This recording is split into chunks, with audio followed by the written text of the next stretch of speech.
Praise the Lord. എൻ്റെ പേര് Thomas Antony. എൻ്റെ ഭാര്യ ടിസി തോമസ്, മകൻ ആൽഫ്രഡ്.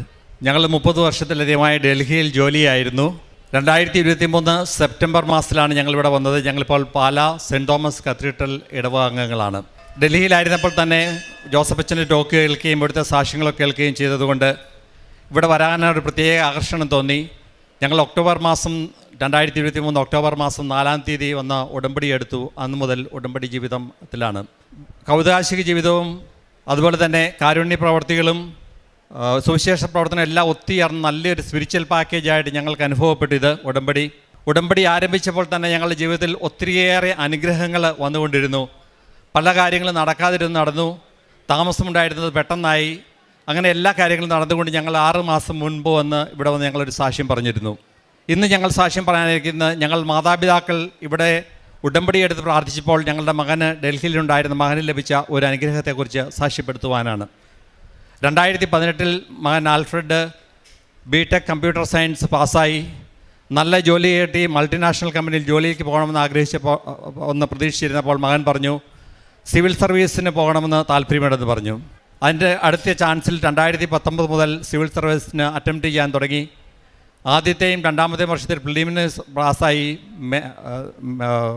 മെയിൻസ് പാസ്സാകാൻ സാധിച്ചില്ല.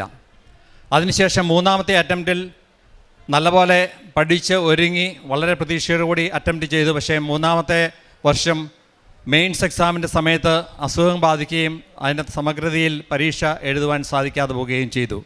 വീണ്ടും ഞങ്ങൾക്ക് ദുഃഖമായി. 4ാമത്തെ വർഷം 4ാമത്തെ അറ്റംപ്റ്റ് ചെയ്തു.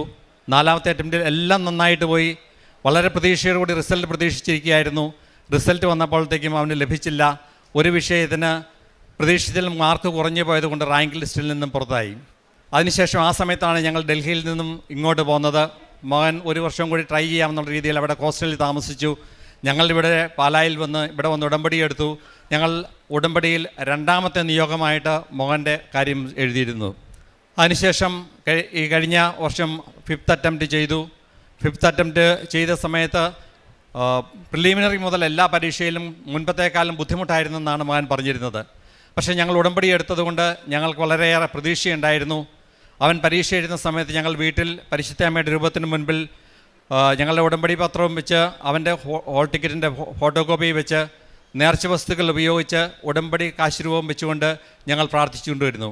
അതുപോലെ തന്നെ കഴിഞ്ഞ വർഷത്തെ ജപമാല റാലിയിലും ഞങ്ങൾ 2 പേരും പങ്കെടുത്ത് ഈ നിയോഗത്തിന് വേണ്ടി പ്രാർത്ഥിച്ചു. ദൈവാനുഗ്രഹം, പരിശുദ്ധമ്മയുടെ പ്രത്യേക അനുഗ്രഹം. അവന് ബുദ്ധിമുട്ടാണെന്ന് പറയുമ്പോൾ ഞങ്ങൾ പ്രാർത്ഥിക്കും. ഞങ്ങൾ അമ്മയുടെ മുമ്പിൽ പ്രാർത്ഥിക്കുമ്പോൾ ചിലപ്പോൾ ഞങ്ങൾക്ക് സുഗന്ധാഭിഷേകവും, ചിലപ്പോൾ പ്രാർത്ഥിച്ച് പുറത്തേക്ക് ഇറങ്ങുമ്പോൾ മഴവില്ല് കാണാനൊക്കെ സാധിച്ചു. അതുകൊണ്ട് ഞങ്ങളുടെ ഉള്ളിൽ എപ്പോഴും ഒരു പ്രതീക്ഷയായിരുന്നു ഇത് ദൈവം തരുന്നു എന്നുള്ളത്. കഴിഞ്ഞ ഏപ്രിൽ മാസം 22-ാം തീയതി മോൻ്റെ റിസൾട്ട് വന്നു. അവൻ ആഗ്രഹിച്ച സർവീസ് തന്നെയായ IAS കിട്ടി. അത് ഓൾ ഇന്ത്യയിൽ 33ാം റാങ്കും കേരളത്തിലെ ടോപ്പറുമായിട്ടുള്ള ദൈവം അനുഗ്രഹിച്ചു. പരിശുദ്ധ അമ്മ തന്ന പരിശുദ്ധ അമ്മയുടെ മാധ്യസ്ഥം വഴി ഈശോ തന്ന ഈ അനുഗ്രഹങ്ങൾക്ക് ഞങ്ങൾ പ്രത്യേകം നന്ദി പറയുന്നു. ഇതുപോലെ ഒത്തിരിയേറെ അനുഗ്രഹങ്ങൾ ഞങ്ങൾക്ക് പറയാനുണ്ട്. ഇതിനു മുമ്പ് ഒരു സാക്ഷ്യം പറഞ്ഞതിനാലും ഇത് മാത്രം പറയാൻ വേണ്ടി ഇന്ന് വന്നതിനുകൊണ്ടും ഇത് പരിശുദ്ധ അമ്മയുടെ പ്രത്യക്ഷീകരണത്തിൻ്റെ സാക്ഷ്യമായി ഞങ്ങൾ ഇതിൽ സമർപ്പിക്കുന്നു. ദൈവത്തിന് നന്ദി.